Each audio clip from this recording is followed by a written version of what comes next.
Okay. Hello, hello, hello, everyone. One second.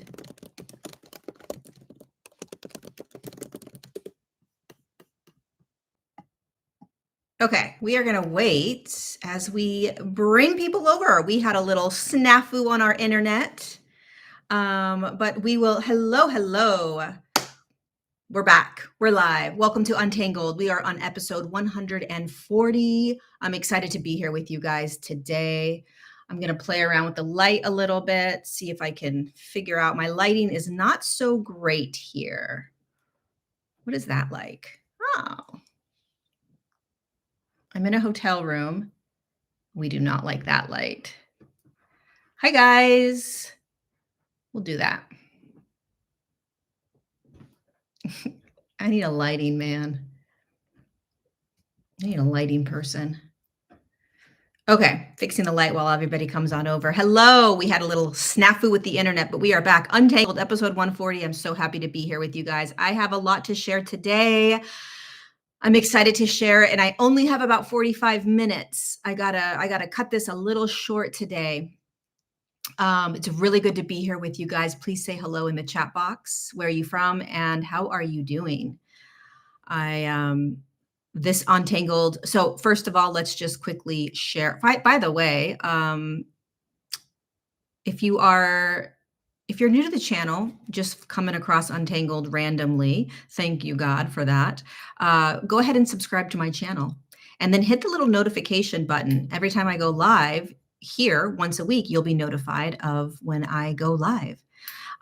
You will be notified.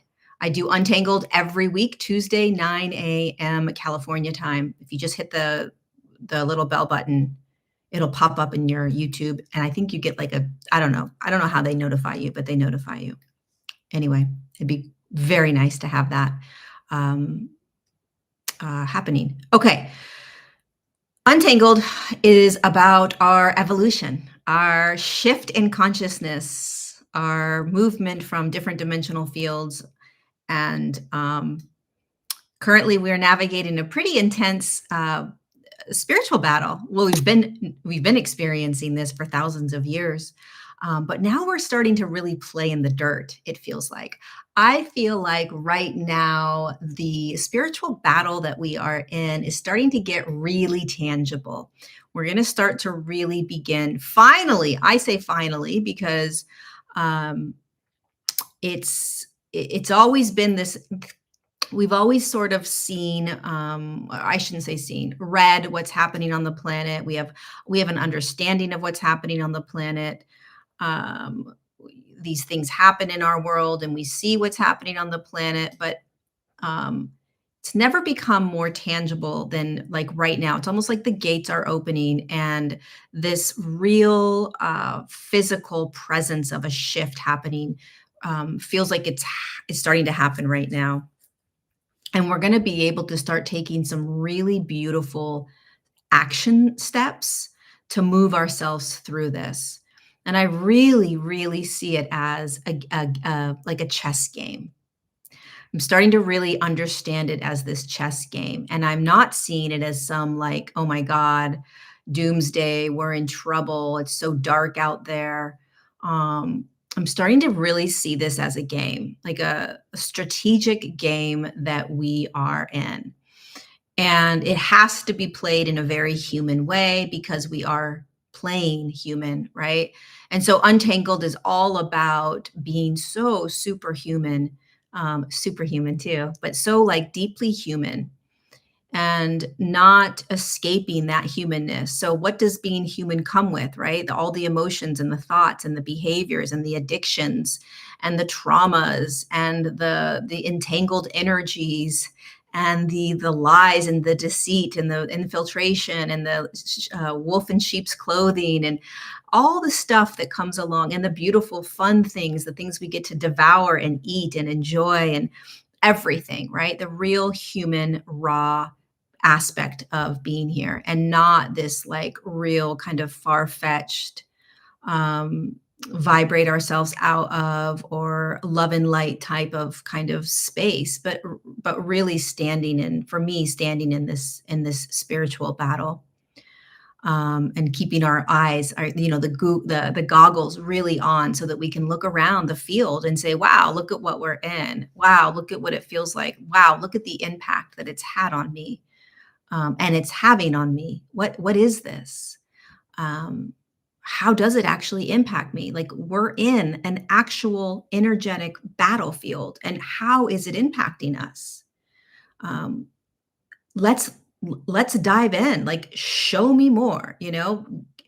I need to see more of how it's actually impacting me, so that I can literally peel it back. And this to me is not at all about, for me personally, it's not about sitting in some lotus position and bringing myself into some high vibrational state. For me, it is about, um, dropping myself so deeply into the field of human existence, playing in it to such a degree that I start to see through all of it, right? I start to peel back and see through all of it. So that's what we do with Untangled every single week. All different types of subjects, all different types of conversations. I usually share a lot about my own personal life. Today, we're going to be talking about, my fast, the fast that I have been on, and the correlation between fasting right now and, kind of like breaking down some of the layers that are, I don't want to say layers, peeling back some of the, nuances that we need to see with regards to how the spiritual battle is impacting our mental, emotional, and spiritual, uh, bodies. I think it's important. Um, and if I have time, being able to give us some tools to take away today. And so, quickly, let me just quickly describe the spiritual battle. Um, so this spiritual battle that we are in started millions of years ago, and before the earth was evacuated, so to speak, with a massive cataclysmic flood. The Earth was in a fifth dimensional state. There were 5D humans. It was heaven on earth in some capacity. But then there started to be this like really strange sort of hybrid type of human created. Humanity fell down into the third dimension, which is where we are now. And about 5,000 years ago, these this hybrid type of race began to begin again on the planet. Very Luciferian, very satanic, blood rituals, sacrifices, and taking over the planet, kind of controlling the planet, controlling humanity's minds, infiltrating humanity's souls, separating us from God, and having a go at it for quite some time, thousands of years, right? Thousands of years. And so it truly is a battle between sort of like our souls connecting to God and these kind of darker energies, Luciferian kind of satanic energies that are doing the opposite in order to control the planet. Right? This is kind of the game. If we were to read like a summary of the game, um, that would be the summary. And stay tuned, because I am doing a class, a 5, 6 week class, all about what I just summarized, and really understanding the history of how the spiritual battle began and how we can navigate it now. So that's the spiritual battle in a nutshell. Okay. We're basically kind of fighting against these energies that are also humans that have been running the planet for thousands of years. And they know very well how to take over our minds and how to infiltrate into our souls, so that our souls become compromised, and a massive disconnection from God, source, God above, and of course, the God within. Um, and so what's the warfare, right? The spiritual warfare would simply be the tactics that are used. their playbook. What tactics do they use? And over the years, over the hundreds and thousands of years, they've used different tactics. But what are the four basic tactics that they use right now? Number one, in terms of mind control and mind manipulation, it's technology. Um, Technology in all capacities is their number one sort of tool right now of controlling the mind. A lot of the thoughts that you have right now are actually not yours, but they play off thoughts that you think are yours because they've been with you for a very long time. And so what these energies do, and they're very, very well versed at knowing how to do this, they will feed off of the thoughts that you always have, and then they'll just amplify them. So it's very possible right now that thoughts that you have kind of normally just felt sporadically or randomly throughout your life are now becoming really intense, almost to the point where they're debilitating, right?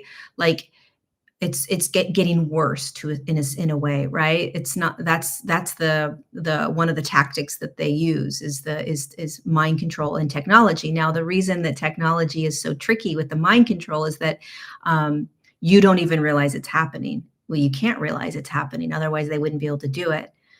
So all of that scrolling that we do and all of the advanced technology that's coming out, all of it. I'm not even gonna go into the rabbit holes, but a lot of the technology that we think is good for us is actually not. One of the things that's really tricky to talk about with regards to the spiritual battle is how what we think is for our best interest is usually not. What we think is designed to help us is not. So a lot of the things that these energies do is they trick us into thinking, "Oh, this is good for me. I'm going to use this."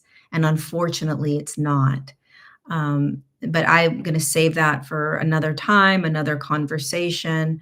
But that is important to understand that, unfortunately, what we think is good technology for us, that's helping us, healing our bodies, etc., is actually just another way for this advanced technology to infiltrate our bodies and our minds. Anything that is not originating from God, I would recommend not doing.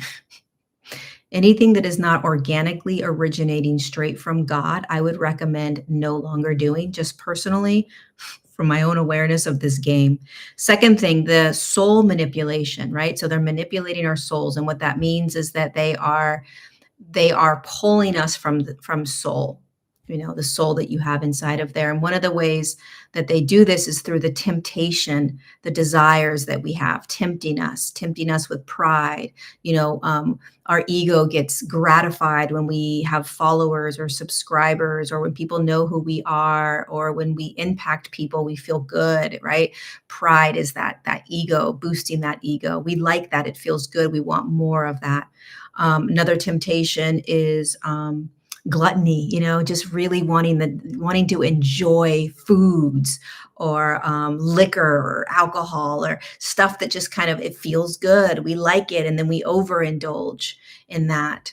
Other things, money. Oh, money feels good. We like money. These things aren't bad. There's nothing wrong with these things. Okay. But when they are used against us in order to get us to sort of sacrifice our own connection to soul, and we don't even realize it's happening. That's the other really scary thing. Most of us would say, that's not happening. I'm not doing that. I'm not choosing pride or money or success or fame over, um, or, lustful behaviors over my soul.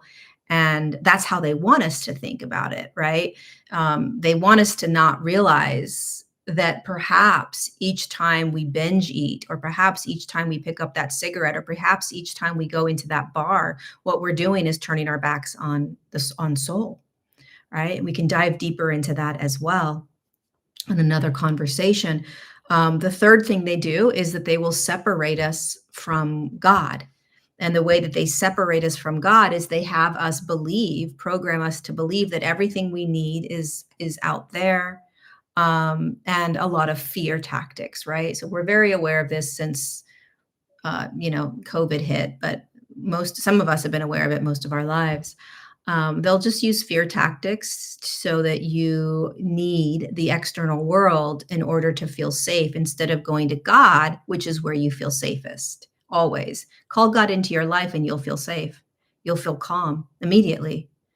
It is the safest place to be. And then the fourth thing that they do, their tactics right now, is just this division, dividing one whole human collective against each other with all these different narratives, right? And so just being aware, even if you're just aware of those four things, right? The mind control, which is the technology and how it's really literally putting thoughts into your head that aren't even yours. The manipulation of our soul through all this temptation. Why am I going to all this? Why am I numbing myself out, right? Why does it feel so good to just shut off? What's the easy way to get through this? Give me the easy solutions. Separation of God, which is you need all these other things. Take this, do this supplement, take this device, go sit in this thing, go do this, go listen to this, make sure you have this, right? It's all like, it can be very subtly seductive in this kind of fear paradigm where we feel safer when we find out what's going on. We feel safer when we go do these things, and it's not God. It's not pulling us to God. It's not aligning us with God. And this is what they want. And the fourth thing is the divide, because if we're in that division, then we are lost, confused, busy. Um, we are distracted, right? We're never going to look up and say, what's actually happening here? Where's the playbook? Where's our playbook here? They don't want you to know the playbook, and we're going to start figuring out this playbook. We're going to literally dissect their playbook going forward. And so when you start thinking about just those four tactics and how it plays out in your life, just get curious. I think it's extremely important, you guys, that we don't beat ourselves up over this, because there's nothing wrong with how we are being in the battle. We're standing on the field. We're all looking around like, how's everyone doing? Some days we're doing good. Some days we're hurt. We're not doing so great. But it's not our faults that we are reacting and responding the way we are in the battle. We're being human. That's what we came here to do, is to really be human.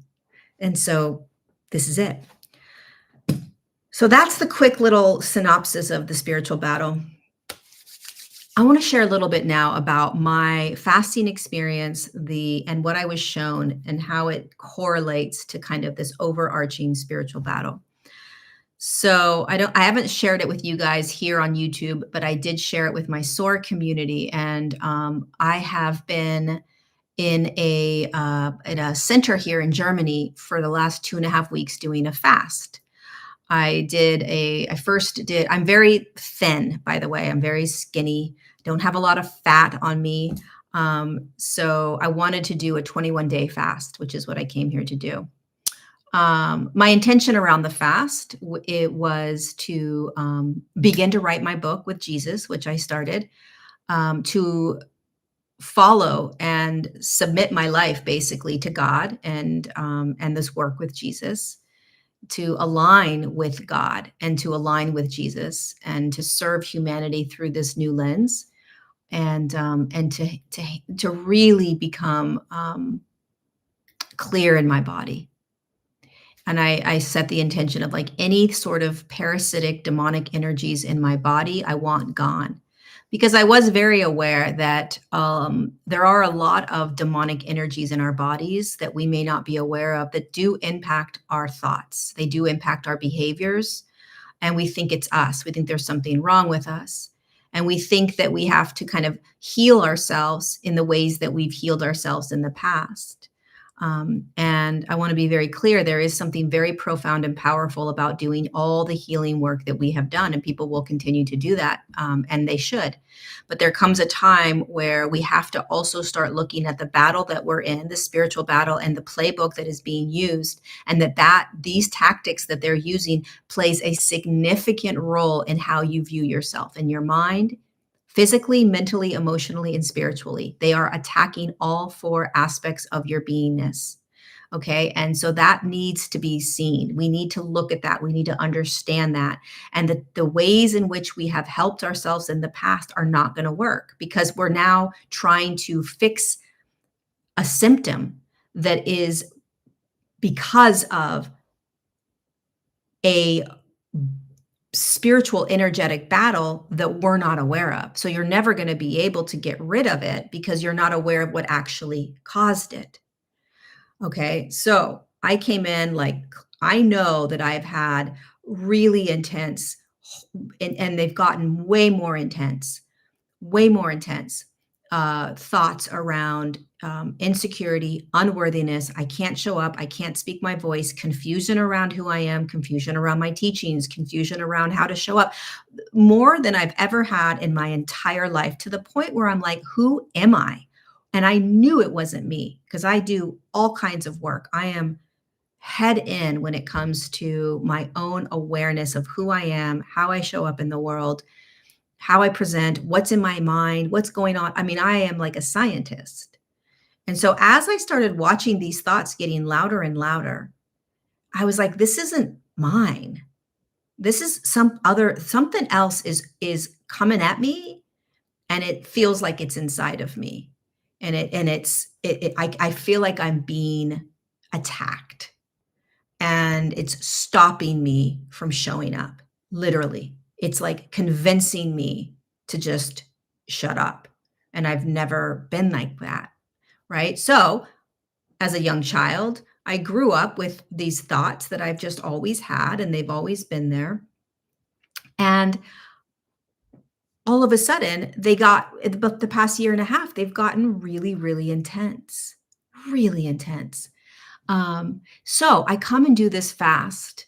I do the 7-day water fast, and they're very, very concerned here at the center because I'm skinny. They don't want me to lose more weight. They think I'm kind of crazy because I'm like, no, no, no, I'm doing this because I'm connecting with God and I'm writing this book. I've got all kinds of notes hung up in on the hotel room, big, huge pieces of white construction paper with all my notes on it. They think I've lost my mind.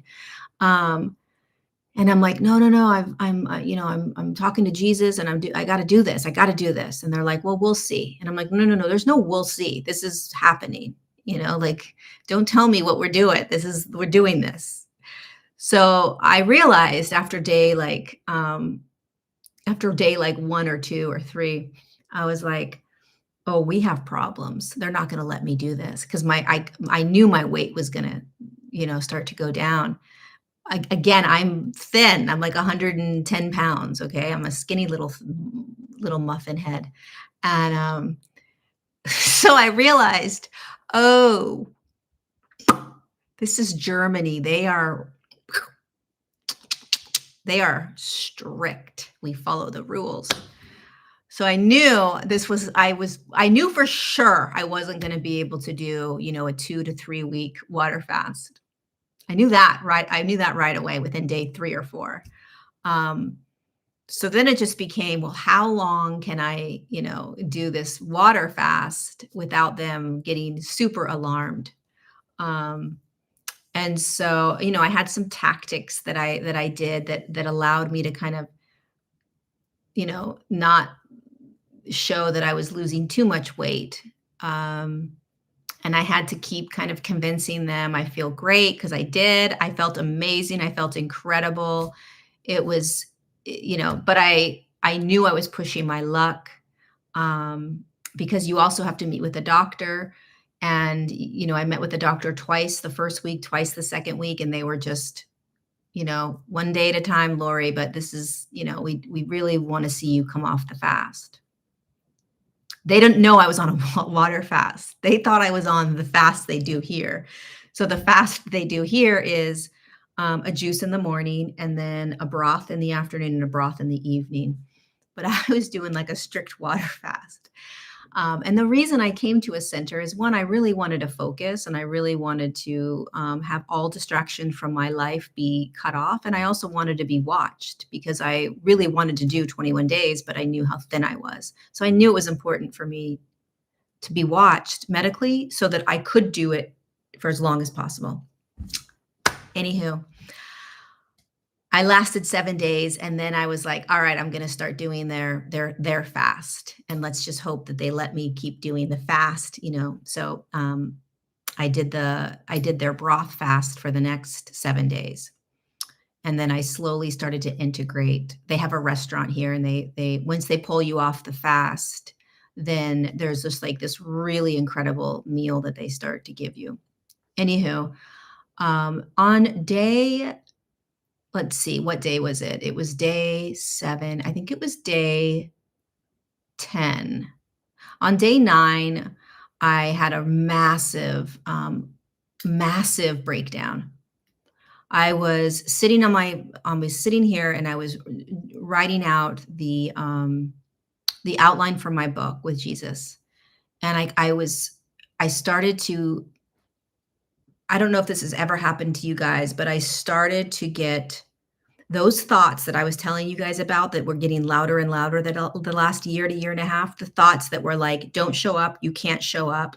Don't speak, don't teach, don't share. You're not a teacher. You don't know what you're talking about. Nobody cares. I mean, I'm talking that the second I started committing my life to God and doing this service for God, literally, like I just want to do God's work through my vessel, not Lorie, but God's.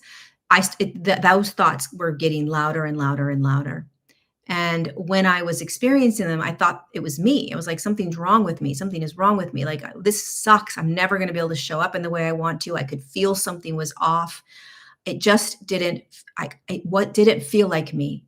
And I didn't know what to do. And so here I am last week, in the middle of my fast, and I have a massive breakdown. I'm talking a screaming, raging fit because I was so fed up with not feeling like myself. I was so fed up, like that something was in me. I knew something was in me that I couldn't get out of me that was doing this to me. I knew it. I knew it like I knew my name. I just knew it. And I was raging, rage. And I was begging God. I was in tears. I was so angry because I knew that I was at the mercy of this. I didn't, there was like, it was like I was at the mercy of whatever this was, and it had taken me. And I didn't know how to get out of it. I didn't know how to get rid of it. It got me. It had me, is what it felt like. Right. And I was sick and tired. I was done because I knew that what I was about to step into with Jesus in this book, I knew I had to be so in integrity, in humble, aligned, confident, courageous. I had to know that I could speak this no matter what because it was going to trigger people on both sides, right? Both sides meaning the religious people and the new age people, and it's going to trigger all the people in between. And so I knew I needed to have confidence. I knew I needed to be able to speak this with clarity. I knew that all of this that was in my mind was only going to mess this whole thing up. And so I'm bawling. I'm on the floor right here. I've got my pen because I'm trying to get this outline together, and I'm crying, and I beg. And I know a lot of people are going to be like, that's so disempowering. You have everything you need inside of you. You are God, blah, blah, blah. Until you are in somebody else's shoes feeling what they feel, I encourage all of us to not try to put our own beliefs and programs onto somebody else's experience. All right. I did not have it within me to handle what was happening. And I have no problem, none, begging God to help me. None. And the more that I understand the spiritual battle that we are in, the more I am going to ask God to do his magic. God, do your magic, do your magic, do your magic. I need you now more than I ever have in my entire life. Let's go, game on. The greatest tool, the most powerful tool we have is God, whatever God is to you, but it's God. And there is a distinction between the God that's inside of me and the overarching source of everything that we go back to, that we originated from, and that we go back to. And the God that is inside of me can be overlaid by this idea that I know how to do it. Okay, so it can be very tricky on this spiritual battlefield that we're on to think that I, as God, can do it. And if you start having experiences of this overarching God, you start to realize the difference. So I am begging. I am begging. Hands up. Take this. Like, I cannot at all do this. And that was it. I get up, I cry for a while, I journal, and I go about the rest of my day. The next day, that same day, just going to give you guys like the nitty gritty, the details you may not want. That day, I did an enema for the first time. So I didn't do an enema the entire time that I was fasting, water fasting. I didn't do an enema until day 10, 9 or 10. So I did an enema that same day, right?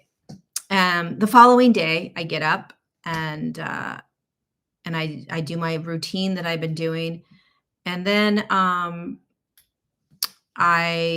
use the restroom to not get into too much detail, and I notice this thing. I notice this thing. I don't know what else to say.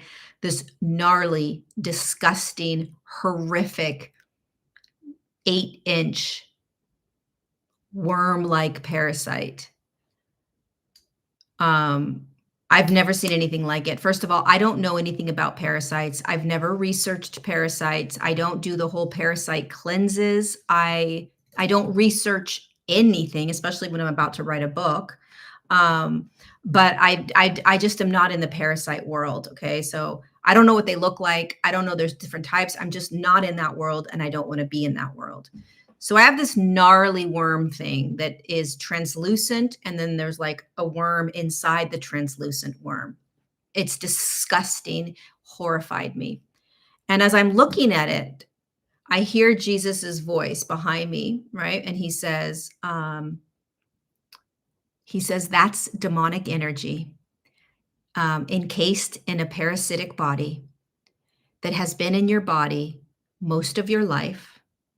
And then he says, it implanted into you when you had trauma at a very young age. So I had sexual abuse at a very young age. He said that demonic energy came into your body at that young age. And I'll tell you why in a second. Moved into your system, into your energetic system, and created this sort of parasitic gook thing that aligned into your intestinal wall and has been there and growing. And then he says, and it was connected to your hatred for your body dysmorphia, the eating disorder that I had when I was younger, the distorted thoughts I have about my insecurity, not showing up, unworthiness. He said it's all been, a lot of it has been tied to this.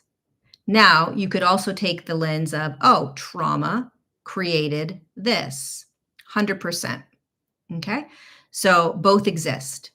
The trauma created these thoughts, these behaviors, all of it, the addictions, 100%. And there are parasites that are in our bodies that come in during traumatic events that are demonic energies that, if not looked at, understood, and recognized, will continue to play out no matter how much work you get done on yourself. And let me tie all of this to the spiritual battle. So, when you have a traumatic event, okay, what happens to a lot of us is that whether we are aware of this or not, there is a disassociation that happens, okay? And a disassociation is when your conscious awareness as soul sort of almost fractures, and aspects of it sort of come out of the body, and the energetic field that's around you, that holds you, that keeps you sovereign, it cracks. You can imagine like a lake that's iced over, and when you crack that iced lake, it kind of cracks open, right? When that happens, demonic energies from the individual or individuals that are doing the traumatic event go into you. Okay. Now, this individual that's doing the trauma, they have trauma done onto them. Okay. Where demonic energy is attached into them. And now they're just doing what was done unto them. Those people that did it onto them had it done onto them. And this is where it's connected to the spiritual battle. When horrific things are done onto a human, demonic energies attach into that human. The human has no idea. If they have no idea, they don't know how to get it out. They don't even realize. They just perpetuate the same behaviors because they are in a trauma loop. They're unconscious. One of the tools that these energies, these demonic families, and these energies use is trauma. Okay. And they know that with trauma comes demonic energies. How do they know that? Because again, let's go back to what I just said. When you have a trauma, your soul will fracture. The energetic field around you fractures just like a frozen lake, and it allows for demonic energies to infiltrate your field. And once they come in, they snuggle on in, and you have no idea. Okay. And this is where a large part of humanity's suffering comes from. And one of the reasons that I'm going to start talking about sin a lot, and that we get real triggered by sin, is because there is a disassociation, right? And we have this kind of darker energies in us, some of us, right? It creates this state of suffering where we are unhappy. We're searching, something's missing, and we search for addictions, we search for money, we search for sex, we search for these things outside of us, these temptations, okay? That are given to us over and over and over. Take this, try this, do this, right? And so then we grab those things to soothe ourselves, to placate ourselves. Now, if you remember in the very beginning of this talk, I talked about how the spiritual battle, one of the things they use, their warfare, is soul manipulation. And how they grab us from our soul is temptation. And so there's all this temptation that they're doing. And I would call that sins, right? We're not sinful people, but every single person on the planet is always in some sort of behavior that you could look at as sin in some way, shape, or form. We need to just be able to be okay with this, right? And so when we sin, so to speak, we are turning our backs in a way to the comfort of soul, coming into alignment with soul, letting soul light up. But why is that? Well, because we've had traumas in our lives that have literally split us from soul. We don't trust it unconsciously. We don't trust soul unconsciously. It's not safe. It's not been safe here. It's not been safe with the soul. Right. And so we say, oh, I'm going to go out here. I'm going to numb myself. This makes me feel good. This makes me feel good. Oh my God, this makes me feel alive. Oh my God, this makes me feel seen. Pride. I feel so good about myself. All these people are looking at me and loving on me. And they give me all these accolades and right. And so this is how the spiritual battle continues, how it plays out. And so one of the things that blew my mind about all of this, as I'm looking down at this gnarly parasitic demonic thing, and I have Jesus telling me all of this stuff. And by the way, you guys, I didn't research any of this. I didn't know any of this. I had no idea. I had a friend of mine a month before this say, Lorie, I've got this incredible aha moment. I think demonic energies are attached to parasites. And I was like, oh yeah, that makes total sense, but didn't go into it. Just let that be. I didn't think I had a demonic parasite in me. No. The day before, when I was laying on the ground, rageful. I didn't say to myself, "Oh, I must have a parasite in me that's full of demonic energies that popped into my body when I was abused at a young age." Like, that wasn't in my peripheral. That wasn't in my awareness. Like, I didn't watch YouTubes and gain all these people's, not information. I don't do that. Thanks, Dana, for that super chat. I don't do that. I only look at what's happening in my life, and I only gather information. My scientific world is my world, my life, what comes up from my experiences. Um, and so the following day, when I saw that and I heard Jesus telling me everything, it blew my mind. And it made me realize, another level of, like, that this is getting very real, right? Like, wow, give me more of this playbook that they're using. Like, okay, holy cow, like, all right, obviously I was 6, 7 years old. I didn't have the playbook back then, nor could I have done anything with that playbook. Maybe if someone gave me the playbook at the age of 10, I could have figured out how to get rid of that parasite that was starting to grow. I don't know, right? But we know now, or I know now. And I asked Jesus yesterday when I was walking with him, or maybe it was this morning. I think it was yesterday. I said, "Well, how do I know for sure, like, if I'm gonna start talking about this, like, how do I know for sure that it's out of me?" Like, and he says, "It's going to take time, but you will know, you will feel." He's like, "It's already gone." And I can feel that something is gone. It's hard to explain, but I can feel, um, like, what was taunting me. So I'll share a little bit about demonic energies and how they feel. They taunt you.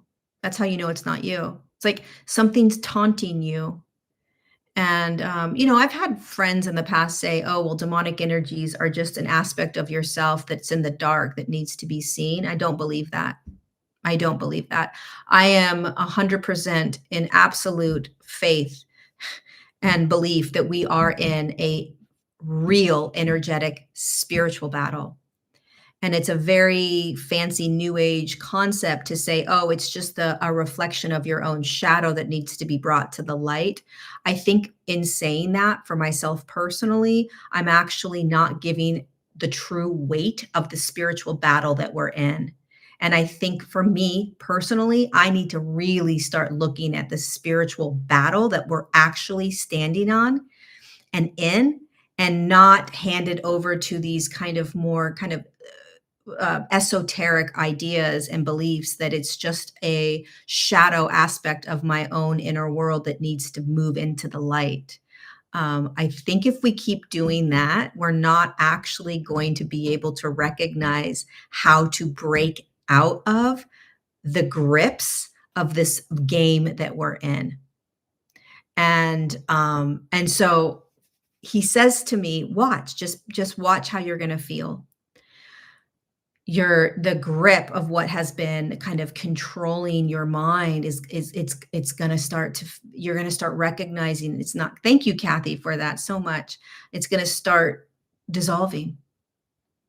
It's going to start to dissipate. And I can say I'm not home yet. I don't know what it's going to be like when I drop back into my old environment. Is it going to rear its ugly head? I don't know, but I can say right now that I do feel a little bit different. I feel lighter. Um, I feel more clear. Like, I don't feel this like bully in me anymore. It felt like a bully, right? I don't feel that in me. And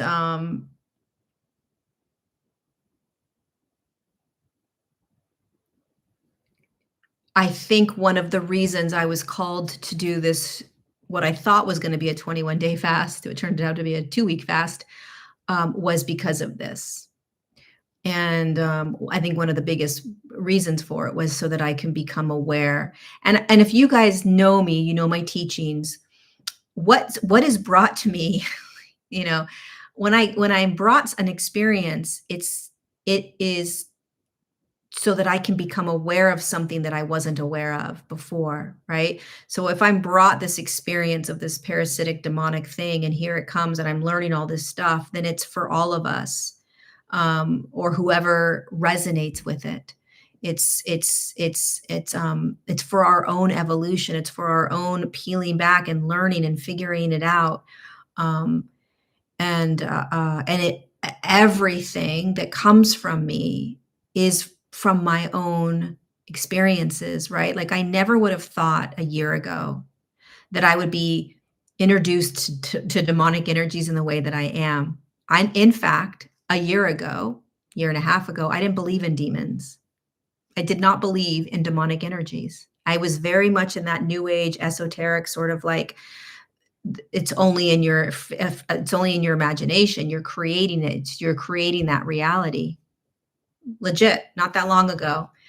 And then Jesus is like, "Oh yeah, watch this." And then he gave me a moment, December of 2024. I spoke about this, but I had a massive demonic attack that one of the scariest things that ever happened in my life, and I understood the demons were real. Now, I had no idea what I know now around the demonic realm and the spiritual battle, but and I don't think that it's something that we should shy away from. I think it's something we should talk about. Again, it's like here's the handbook. Do you want to know what's going on? Do you want to know how they do this? Okay, let's read it. Let's have the balls kind of right to really read this and to read it from this place of like empowerment. Like, damn, we're not stuck, we're not imprisoned, we're not chained up. We are living breathing sons and daughters of gold, I was going to say, but of God. And we are coming back to that embodiment and that realization and that recognition and living from that place, and it's starting now. Right. And so it's like, yeah, keep showing me what else has been taking over, what else has been happening, what else is infiltrating me. Like, of course, it's not a depressing thing. It's not a fear-based thing. It is an empowering, knowledgeable, like, oh, let's go. Excitement.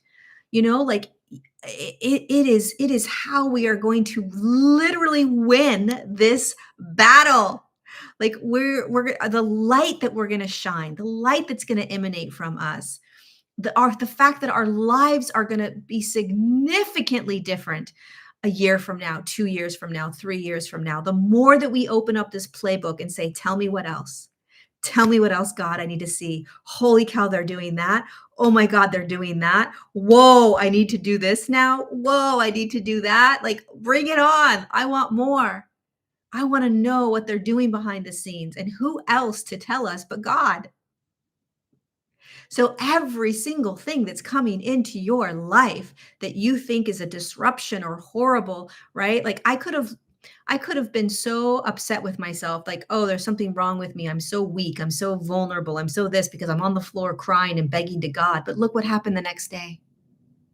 Because I allowed myself to be so in the human. I didn't sit there and try to meditate myself out of it. I didn't try to raise my vibration to get out of that rage. If I had done that, it's very possible that I wouldn't have actually allowed the experience of this thing to come out of me. Who knows? It's like any resistance to what is a judgment around a benefit that is here to gift you out of the imprisonment of this battle. Any resistance to what you're in is based on a judgment. Okay. And that judgment is going to keep you kind of closed in to what has been keeping you closed in. And so the more that we can get brutally, vulnerably, authentically raw and humble to the experience, like keep showing me, God, keep showing me, keep showing me. There is nobody out there that can show it to you. There is no spiritual person. There is no psychic. There is no energy person. There is no doctor. There is no scientist. God shows it to you. Whatever you think God is, whatever you believe God is taking us through this. You're not. I'm not.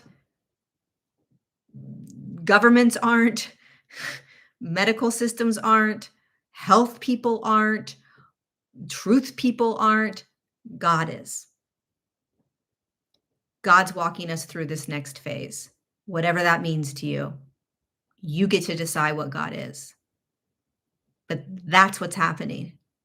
And God is what's going to shine the light on this playbook. God's going to say, here's the playbook, my son. Here's the playbook, my daughter. Here it is. And God could be nature, right? Mother Earth is God to you. God could be universe. The universe is God to you. God could be the sun. Okay, the sun is God. What it doesn't matter. It's all just logistics. It's all linguistics. It's all words. But it's about understanding that we are limited in the ability to understand what's happening. We're limited, which means that I hate to say this because a lot of you guys are going to really fight me on this perhaps, but like the amount of mind control that is on us, we don't even realize, right? And so we think that we've got it and we don't. We need to be humble enough to say I need help. Show me. So here's a couple things before we go. I have 4 minutes left. Just be aware. Be vigilant, be aware, be conscious of what's happening, what you're paying, what you're buying into, what you're listening to. Just be aware, right? What actions are you taking? What vices are you using for numbing? Just be vigilant in your awareness. Soften your hearts. Just soften. Just keep softening to the world, soften to people, be more kind. Try kindness as often as you can. Number 3, try to go to God first. Before you make a decision, go to God. Before you pay that, person to do the work on you, can you go to God first and just check in with God? Anytime you have anxiety, can you invite God in? Anytime that you're afraid, can you invite God in? Again, whatever God is to you, right? Whatever term, however you view it, but can you do God first before anything else? Before you turn on Netflix, can you just be like, yo, God, come in, right? Go to God. Number 4, get off of social media as often as you can throughout your day. One of the most detrimental devices that are ruining our entire mental, emotional, physical, and spiritual bodies right now is social media.